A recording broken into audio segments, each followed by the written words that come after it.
The first thing that struck me was the flowers. They were wrong. Not the lilies I'd ordered, but pink roses, my sister's favorite. Then I saw the banner. Congratulations on your engagement, Lily and Ryan.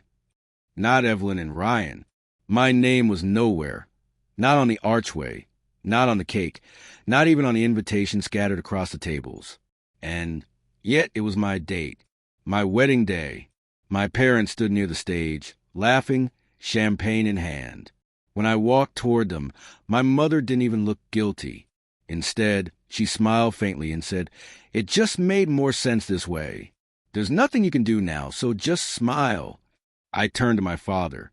He didn't avert his eyes, just gave a small nod, like he was confirming some silent agreement. And then there was Lily, in my wedding dress, glowing like she'd won a prize. Maybe she had. For years, I'd been the one paying for their lives, the mortgage, the tuition, the vacations. They'd always said it was family duty, and I believed them. But standing there, watching my sister celebrate my wedding day, it hit me. I wasn't family to them. I was their funding. So I smiled cold calm and said quietly, "Then from now on, you'll have no more support from me." And I walked out. Before I even reached the car, my phone started buzzing. Then again. By the time I turned on the engine, the screen was flooded. Mom, Dad, Lily, Ryan, 92 missed calls in under an hour. They knew exactly what that sentence meant. Without me, their world would collapse. I used to believe family was unconditional.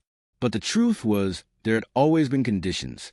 Hidden inside every thank you, every guilt-wrapped favor.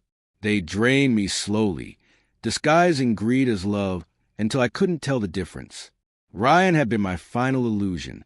We met in college. He once told me I was grounded, dependable, the kind of woman who builds empires. I thought it was a compliment.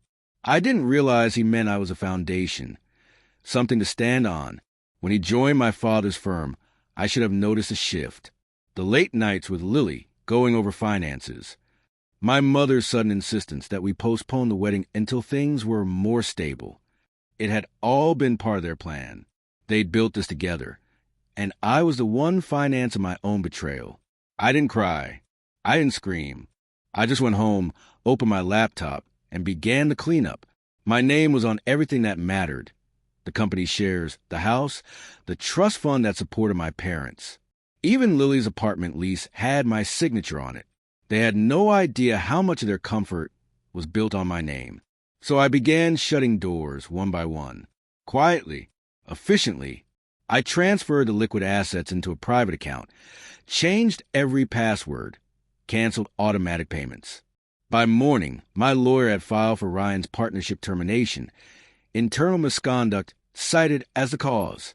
He wouldn't realize it until his access badge stopped working. By noon, the calls poured in: the bank, the firm, the attorney, the wedding planner. By evening, I silenced my phone and let them spiral.